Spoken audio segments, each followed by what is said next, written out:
No fim dos anos 2000, a Marinha dos Estados Unidos enfrentava um problema há anos ignorado. Sua arma principal contra navios inimigos era o míssil Harpoon, em serviço desde 1977 e com alcance de cerca de 70 milhas náuticas. Contra defesas aéreas modernas, esse alcance exigia que a plataforma de lançamento se aproximasse perigosamente antes de disparar.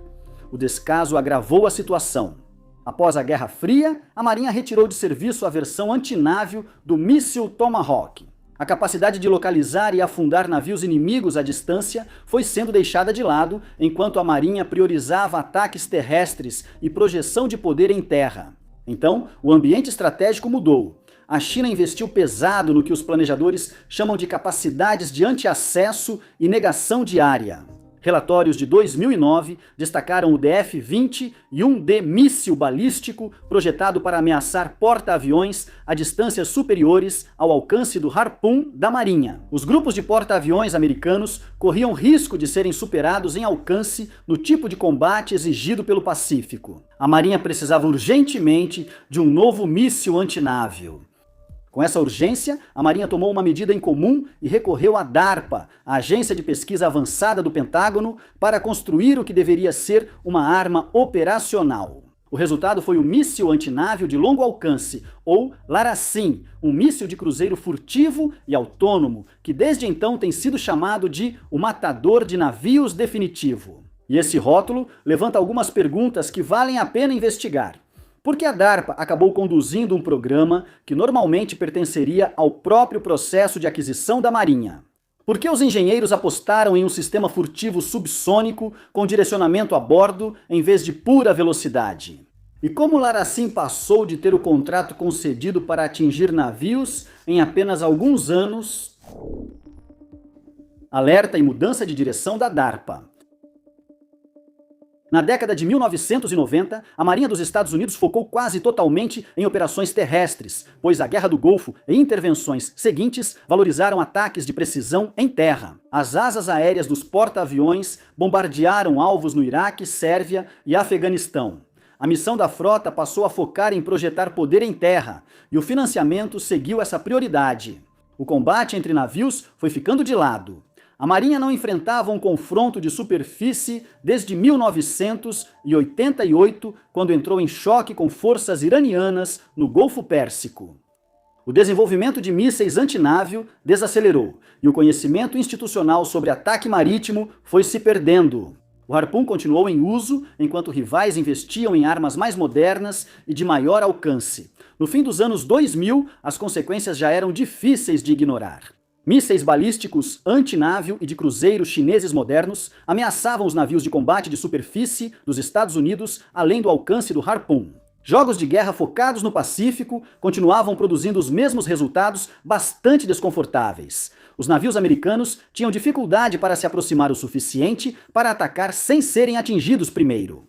A Marinha precisava de novidades, mas o processo de aquisição era lento. Estruturar esse processo de desenvolvimento poderia levar mais de uma década, e os planejadores achavam que não havia esse tempo. Em março de 2008, a Marinha tomou a decisão incomum de usar a DARPA de forma deliberada. A agência foi criada para agir rápido, assumir riscos técnicos e evitar a burocracia que atrasava programas convencionais. Ao dar à DARPA a liderança, ficou claro que a velocidade era a prioridade sobre o processo usual de aquisição. A DARPA fez uma solicitação ampla e recebeu 9 propostas da indústria de defesa. A Lockheed Martin conquistou um contrato importante. O programa foi estruturado em torno da prototipagem rápida, com vários conceitos sendo desenvolvidos em paralelo para que os projetistas pudessem testar diferentes abordagens antes de se comprometer. 2 conceitos de mísseis surgiram no programa LARASIM. O LARASIM-A era um projeto subsônico furtivo baseado na fuselagem de um míssil de cruzeiro existente. Ele priorizava baixa assinatura de radar e seleção autônoma de alvos a bordo para sobreviver às defesas modernas. O LRASIM-B adotou a abordagem oposta, buscando velocidade supersônica para superar as reações defensivas, em vez de se esconder delas. Era tecnicamente ambicioso e mais arriscado. Realizar os 2 conceitos juntos era estratégia da DARPA. Cada um representava uma aposta diferente sobre o que seria mais importante em um futuro combate antinávio: furtividade e inteligência, ou pura velocidade. E, bem, essa resposta veio em janeiro de 2012, a DARPA cancelou o LRASM-B. O conceito supersônico simplesmente ficou caro e complexo demais para ser entregue no cronograma acelerado. Desafios técnicos poderiam atrasar o desenvolvimento por anos, anulando o propósito de recorrer à DARPA. O cancelamento concentrou todo o programa no LRASIM-A. Desde então, todo recurso e esforço foram para a variante subsônica furtiva. A aposta deles estava feita. O míssil seria difícil de detectar e capaz de localizar o alvo sozinho, sem depender apenas da velocidade. Essa escolha definiu o que veio depois. Isso definiu a fuselagem, sensores, filosofia de guiagem e o uso da arma em combate. O próximo desafio era provar que o conceito funcionava. O que torna Laracin diferente? A fuselagem de Laracin começou com algo que já existia. A Lockheed Martin construiu a partir do AGM-1 58B JASSM, um míssil de cruzeiro furtivo de lançamento aéreo originalmente projetado para ataque terrestre. O JASSM forneceu aos engenheiros uma geometria de baixa observabilidade, propulsão confiável e estrutura capaz de levar uma ogiva grande a longas distâncias. O trabalho foi adaptar tudo isso para uma missão fundamentalmente diferente: localizar e destruir um navio no mar. As modificações foram extensas. Os engenheiros adicionaram um novo conjunto de sensores, novo software de orientação e novas capacidades de busca terminal. A ogiva U-42B de 1000 libras é uma arma de fragmentação penetrante por explosão projetada para perfurar o casco de um navio antes de detonar internamente. Um turbofan Williams F-107 impulsiona o míssil a cerca de Mach 0,8, mantendo-o subsônico em todo o voo. Escolher a velocidade subsônica foi deliberado, refletindo o desafio principal do míssil. O oceano aberto é enganoso e os alvos estão em movimento. Um navio pode estar a quilômetros de distância da posição em que estava 30 minutos atrás, quando o míssil chegar. Navios de guerra inimigos atuam em grupos entre tráfego comercial e bloqueiam frequências de radar, além de transmitir sinais falsos para confundir armas em aproximação. Mísseis que dependem de atualizações contínuas da plataforma de lançamento tornam-se vulneráveis se o link for cortado. Laracin foi criado para enfrentar a fase final de um confronto com mínima ajuda externa. E essa capacidade se apoia em dois pilares. O primeiro é a baixa observabilidade. Laracin herdou o formato e os materiais de evasão de radar do JASSM, o que reduz sua assinatura contra os sensores inimigos. O míssil também pode voar em perfis flexíveis, cruzando em altitude mais alta para maior eficiência de combustível durante a fase de trânsito, e depois descendo para uma altitude extremamente baixa ao se aproximar da área do alvo. O voo rente ao mar perto da água explora as limitações do radar junto à superfície. O efeito prático é que os navios defensores e seus escoltas detectam o míssil mais tarde, o que reduz o tempo disponível para rastreá-lo, travar o alvo e abatê-lo. O segundo pilar é a alvejamento autônomo. Laracin não voa simplesmente até um conjunto de coordenadas e explode. Ele se dirige à área de busca usando navegação inercial e GPS com M-Code militar resistente a interferências. Se o GPS se degradar ou falhar completamente, o sistema inercial continua guiando o míssil sozinho. Quando Laracin entra na área do alvo, seus sensores a bordo assumem o controle. Um receptor passivo de radiofrequência e de medidas de apoio eletrônico da BAE Systems capta emissões eletromagnéticas de navios, como transmissões de radar e comunicações. Esse sensor localiza embarcações emissoras sem emitir sinal próprio, mantendo o míssil oculto na aproximação. Um buscador de imagem e infravermelho são citados como oferecendo capacidade final de identificação, dando ao míssil uma imagem visual do alvo pouco antes do impacto. Esses sensores enviam dados para algoritmos embarcados que fazem classificação e priorização. Se o míssil encontrar vários navios, ele pode analisá-los e escolher o alvo mais valioso segundo critérios pré-definidos. Ele pode coordenar com outros Lorazins para disparos em salva, evitando ataques duplicados no mesmo navio e distribuindo armas entre alvos. O míssil ainda depende de indicações externas para chegar à área certa do oceano. Satélites, aeronaves ou outros ativos de inteligência dão os dados iniciais de direcionamento ao Lar-Assim. A autonomia atua na parte mais difícil do problema, chegando em uma área contestada cheia de interferências e iscas, distinguindo navios de guerra reais do ruído e dos contatos falsos, escolhendo o alvo certo e guiando-se até o impacto. Essa combinação determina o valor operacional do Lar-Assim. Menor detectabilidade por radar aumenta a sobrevivência do míssil em espaço aéreo defendido. A capacidade de direcionamento a bordo significava que ele podia completar sua missão mesmo quando os links de comunicação com a aeronave lançadora fossem cortados. Essas características criaram uma arma que reduzia a carga na cadeia sensor-atirador ao ligar sensor e atirador. É a resiliência que os planejadores buscavam para enfrentar um adversário naval sofisticado. Comprovando que funciona. Projetar um míssil autônomo era uma coisa, provar isso em voo era outra. Os testes avançaram rápido e os riscos aumentaram. Em julho de 2012, iniciaram os testes dos sensores. Uma aeronave de teste levou o Lar-Assim em voos cativos, mantendo o míssil preso enquanto seus receptores passivos e sistemas de imageamento escaneavam o oceano abaixo. O objetivo era confirmar se os sensores conseguiam detectar e localizar navios em altitudes e distâncias realistas. Esses voos validaram o hardware antes de arriscar um lançamento em voo livre. Em março de 2013, a DARPA concedeu a Lockheed Martin um contrato para iniciar testes de voo integrados, abrangendo tanto conceitos de lançamento aéreo quanto de lançamento a partir da superfície. O programa avançava em duas frentes ao mesmo tempo. Em junho de 2013, engenheiros testaram a ejeção em um sistema de lançamento vertical Mark 41 em terra, disparando um corpo de teste do canister, para comprovar que as dimensões do míssil e a configuração do propulsor eram fisicamente compatíveis com o lançador padrão da Marinha. Depois, ocorreu o voo mais importante.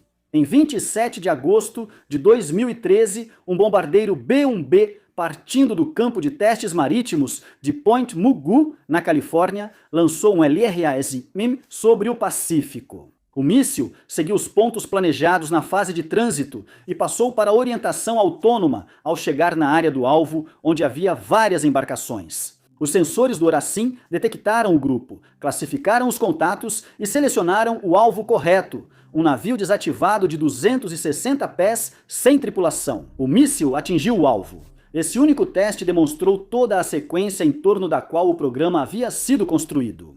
A arma navegou até a área, identificou e atingiu o alvo correto sozinha, sem orientação humana na fase final, e o ritmo se manteve ao longo do outono.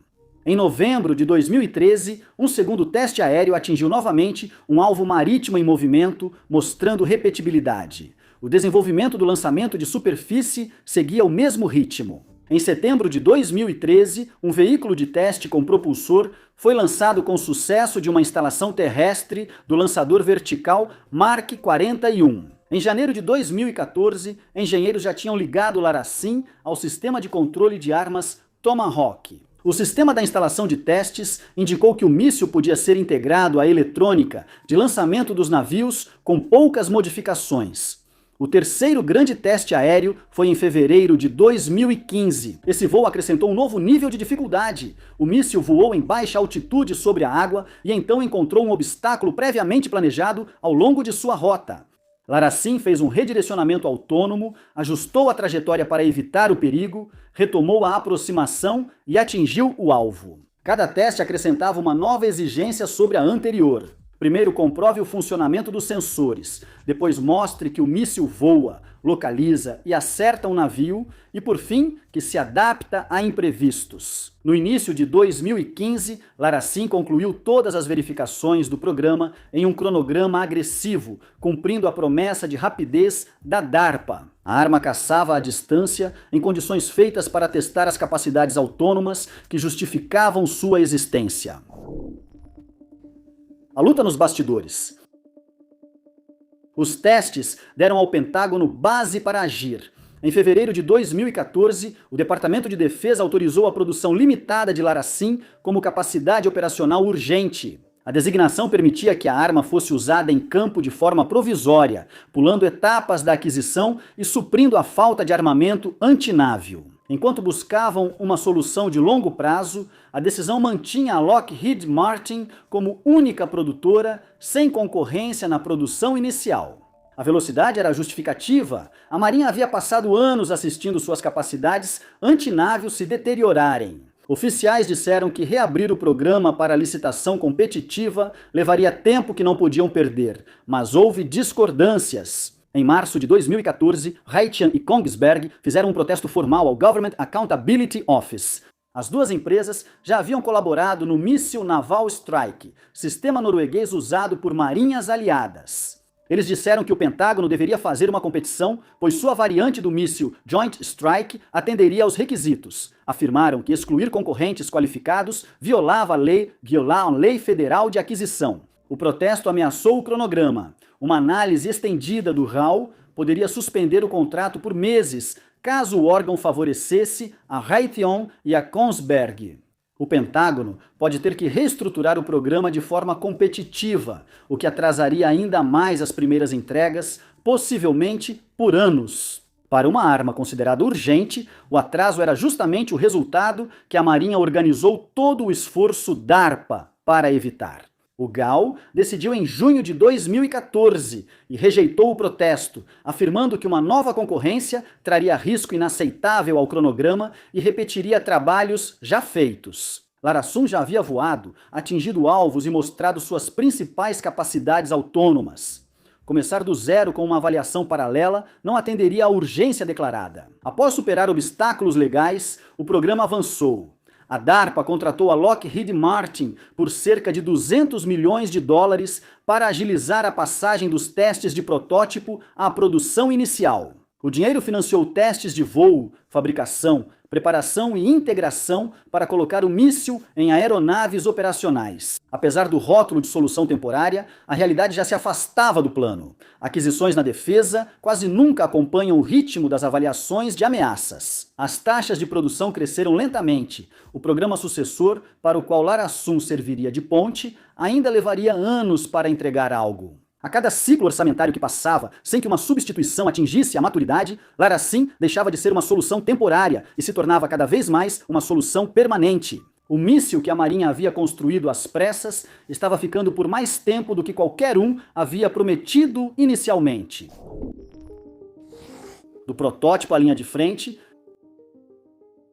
a Marinha criou Laracin para solucionar um problema próprio, mas quem a usou primeiro foi a Força Aérea, quando, em dezembro de 2018, a Força Aérea dos Estados Unidos declarou capacidade operacional inicial do Laracin no B-1B Lancer. O bombardeiro foi a principal plataforma de testes do programa de voo, e seu compartimento de armas já era compatível.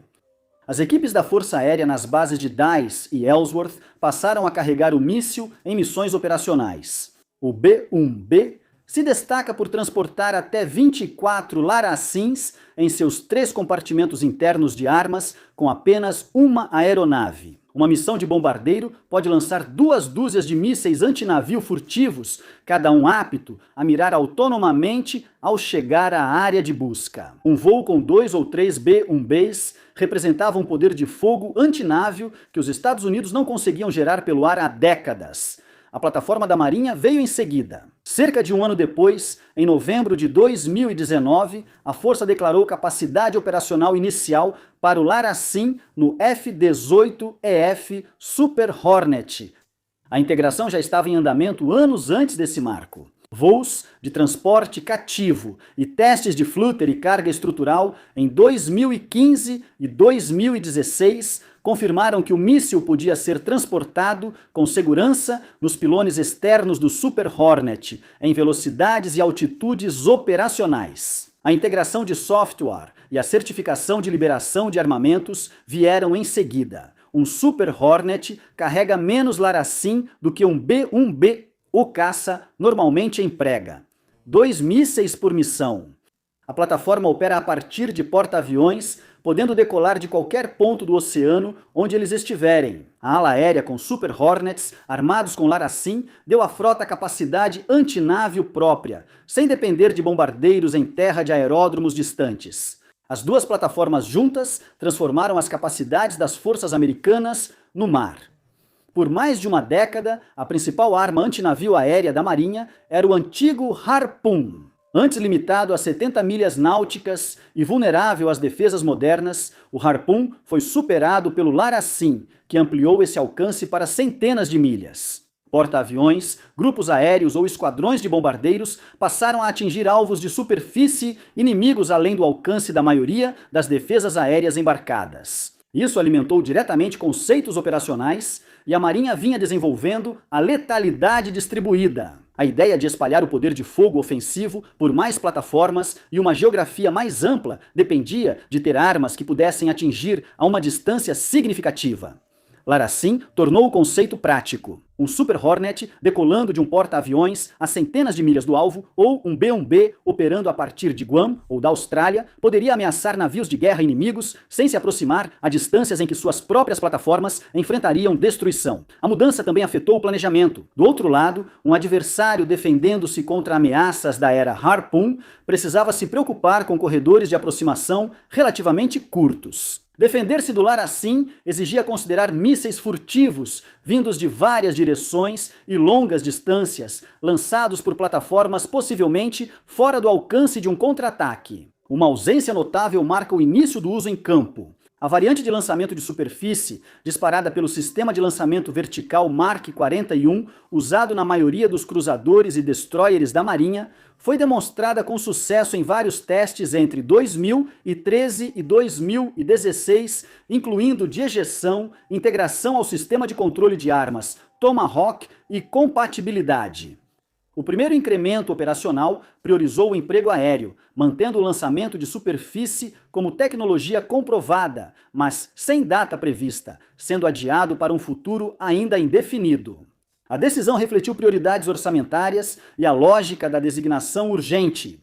Colocar o Razin nos B-1Bs e nos Super Hornets resolveu a lacuna mais imediata, com os menores riscos de integração restantes. Os combatentes de superfície usavam harpoons e outras armas para autodefesa, ataque à distância e função antinávio, atingindo frotas inimigas antes de serem ameaçados. As forças amigas eram das aeronaves, por isso Laracin foi até lá primeiro. Testes iniciais mostraram que Laracin conseguia localizar e atingir um navio sozinho. A dúvida seguinte era se vários mísseis fariam isso juntos. Em dezembro de 2017, um B-1B lançou 2 Laracins em um teste. Ambos seguiram seus perfis e atingiram seus alvos. Foi a primeira demonstração de um par coordenado, mas o combate real exigiria mais. Essa grande prova veio em abril de 2024. 2 F-18F, Super Hornets, lançaram 2 Laracins cada, totalizando 4 mísseis simultâneos. Todos chegaram à área do alvo e cumpriram seus objetivos de teste. A importância estava no tempo e coordenação em condições próximas do uso real. Testes anteriores validaram a arma com disparos individuais. O evento mostrou que mísseis de diferentes aeronaves podem atuar juntos no mesmo espaço sem conflitos. Nessa época, Laracin atingiu um marco internacional em fevereiro de 2020, quando o Departamento de Estado dos Estados Unidos aprovou a possível venda de até 200 mísseis Laracin para a Austrália. Em julho de 2020, a Austrália anunciou planos para integrar o míssil em seus próprios FA-18F Super Hornets. A venda indicou que Washington julgava o Laracin pronto para compartilhar com um aliado. Atuando no Pacífico, região que motivou o programa, a produção vinha caindo de forma constante e no início de 2022, cerca de 300 mísseis estavam sob contrato com a Lockheed. O custo unitário ficou em cerca de 3,2 milhões de dólares cada. Contratos plurianuais garantiram produção para criar um grande estoque. O plano era que Laracin servisse de solução intermediária e cobrisse a lacuna. Enquanto uma arma de substituição mais avançada era desenvolvida, esse substituto foi adiado anualmente e nunca se concretizou. Laracin assumiu mais carga. Uma arma criada como solução temporária estava virando permanente. O Pentágono decidiu aprimorar o que já existia. O AGM-158C3, conhecido como Larasum PS ou alcance estendido, iniciou testes de desenvolvimento e deve ser implantado em 2026. A variante C3 amplia o alcance para 500 a mais de 600 milhas náuticas e inclui um link de dados bidirecional, permitindo redirecionar o míssil após o lançamento. Incluíram melhorias na sobrevivência. A Marinha focará a nova produção no C3 este ano. O míssil foi integrado a novas plataformas em setembro de 2024. Um F-35C fez seu primeiro voo transportando um Laracin inerte em março de 2024, seguido pelo teste do F-35B. Nenhuma aeronave disparou a arma até agora e a integração ainda será feita, mas os voos mostraram que o Laracin estará disponível em todo o porta-aviões. Entre os principais caças de ataque da ala aérea embarcada, ampliando o número de plataformas que podem empregá-lo, mas essa expansão seguia sem solução até 2025. O cronograma de integração do F-35 não tinha data pública de conclusão. A decisão de implantar a variante de lançamento de superfície não foi tomada e a atualização C3 ainda não concluiu os testes. Larasum estava, ao mesmo tempo, assumindo novos papéis e aguardando decisões que determinariam o quão grandes esses papéis realmente se tornariam. Um destruidor de navios que deu tempo para Laracin restaurar a capacidade dos Estados Unidos, deixou deteriorar por quase 20 anos a capacidade de localizar e destruir navios de guerra inimigos à distância, chegando a esse ponto por um caminho incomum. DARPA criou uma solução temporária em um prazo que o sistema de aquisição normal não conseguiria igualar. A furtividade e a mira autônoma permitiram ao míssil operar em espaço aéreo defendido sem depender de conexões vulneráveis. Foi usado no B-1B, os Super Hornets mostraram sua capacidade em operações reais e salvas. Testes com exportação para aliados provaram seu uso em maior escala que tiros únicos. A arma ainda evolui. A variante C3, de maior alcance, está em desenvolvimento e em testes, e os voos de integração com o F-35 já começaram. E o Pentágono está, ao mesmo tempo, investindo no Halo e em outros programas de próxima geração que devem eventualmente substituí-lo até que esses programas entrem em serviço. LRASM segue como uma das poucas armas antinávio de longo alcance comprovadas que os Estados Unidos conseguem empregar com precisão. A solução temporária sustenta essa capacidade. Obrigado por assistir.